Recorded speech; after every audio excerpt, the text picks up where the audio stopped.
Hello, and welcome back to Bumblebee, everyone. I'm your host, Teresa, and today's video requires skepticism as we're counting down the top 10 historical facts so bizarre they sound fake. Let's start with the untimely coincidence, because there's no way you could even guess something like this. Those born before Gen Z are more liable to remember her, but Harriet was a Galapagos tortoise that lived to be 176 years old before she passed in 2006. Harriet was famous for being the oldest turtle alive, but also one of the oldest animals alive in general, and for her cameos next to the iconic Steve Irwin, who quoted at the time of her death, Harriet was part of the Irwin family. But Harriet is famous for one other reason. She was originally the pet of Charles Darwin. The famous scientist and theorist passed away in 1882, but nearly 50 years before that, he'd collected Harriet from the Galapagos Islands when she had hatched in approximately 1830. According to local legend, Harriet was about just 5 years old and probably no bigger than a dinner plate when she was taken to Britain. The tortoise spent a few years in Britain before being moved to the Brisbane Botanical Gardens in Australia's tropical Queensland state in the mid-1800s. There she was mistaken for a male and nicknamed Harry, according to the Australian Zoo, which later bought the 330-pound tortoise in 1987. Harriet didn't pass away until 2006, making her the only living creature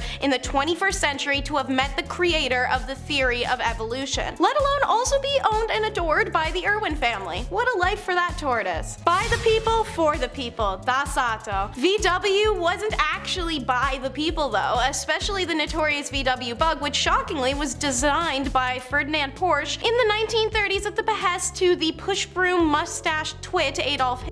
The Beetle was commissioned in the 1930s by Adolf to be the people's car. The curvy car was affordable, practical, and reliable, and made to take advantage of the new road system that the Yahtzee government was constructing. 3 decades later, the Bug, as it's affectionately known, became a symbol of the 1960s and the small is beautiful ethos. Next is our promiscuous writing pope. Before Aeneas Silvius Piccolomini became Pope Pius II, he wrote an iconic best-selling erotica novel called The Tale of Two Lovers. Written in 1444, it was one of the best-selling books of the 15th century, even before Aeneas was poped up. And the irony is that this is one of the earliest examples of an epistolary novel, like full of erotic imagery. It's actually insane. The first printed edition was published by Ulrich Zell in Cologne between 1467 and 1470. The novel is set in Siena and centers around the love story of Lucretia, a married woman, and Euryalus, one of the waiting men of the Duke of Austria. After an uncertain beginning in which each other is in love but unaware that it is reciprocated,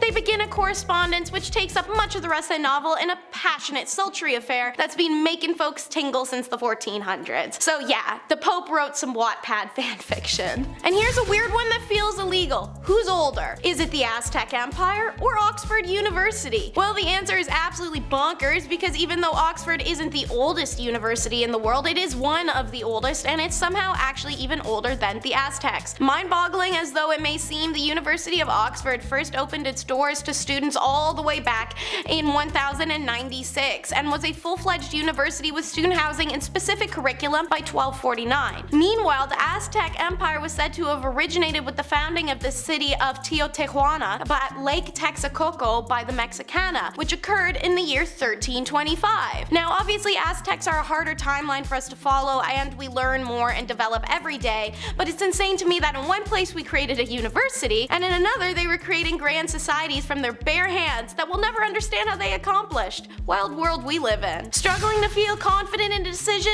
Need to ensure you truly trust your own judgment? Well then, drink for an answer.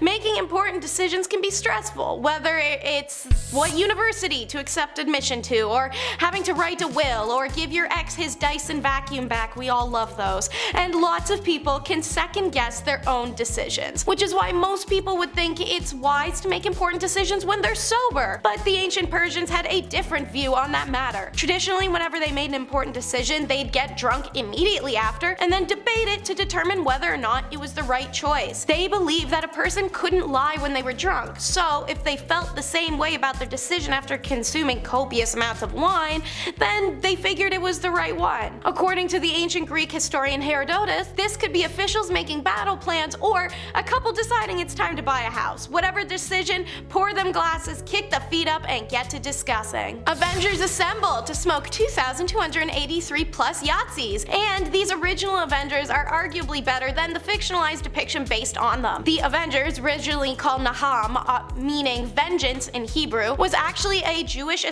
group dedicated to hunting Yahtzee escapees after World War II. Motivated by both the atrocities they had endured and the realization that hate-based attacks on survivors continued long after German surrender, these 50 young men and women sought retaliation at a level equatable to what the Germans had intended for them, making it clear to the world that Jewish blood would no longer be shed with impunity. Posing as Allied military police serving the post-war authorities, they would identify a Yahtzee who had melted back into civilian life, stage an arrest, and spirit him away. Some of these ex-SS men would be strangled or have mysterious car accidents, others hung. Their deaths were often staged as if they'd taken their own lives. They'd also once planned to release toxins into the water supply for POW camps, but changed routes and instead aimed at Stalag 13, a detention center for former SS men in Nuremberg. One of their own became employed at the bakery that supplies the compound's breads, and they add a little bit of a special ingredient to the batch one day. Did it work? Just check out the New York Times for April 20th of 1946. We're on page 6, where you'll find as follows. 1,900 German prisoners of war were poisoned by their bread early this week in a United States camp, and all are seriously ill. United States headquarters announced tonight. How many of these SS men actually perished following the poisoning at Stalag 13 has actually never been verified, but some put the figure at several hundred, others at over 1,000. Good. Washing machine? More like cleanse with fire. It's an intense way to live, but the Romans were intense people. They also had a unique strategy of weaving asbestos fibers into cloth-like materials that were then sewn into tablecloths and napkins. These cloths were then cleaned by throwing them into blistering fire, from which they came out unharmed and whiter than when they went in. Fully clean too. But you may be wondering, isn't asbestos like super dangerous? Like when society started caring about if people lived or died sometime during the 90s, and then they tore it all out of the ceilings and everything. While Greeks and Romans exploited the unique properties of asbestos, they also did document its harmful effects on those who mined the silken material from the ancient stone quarries. Greek geographer Strabo noted that the sickness of the lungs showed up in serfs who wove asbestos into cloth. Roman historian Pliny the Elder also wrote of disease of slaves and actually described the use of thin membrane sheets from the bladders of goats or lambs used by the serf miners as an early respirator in an attempt to protect them from inhaling the harmful asbestos fibers that they labored for. Honestly, just tossing your towels or rags in a fire sounds a lot easier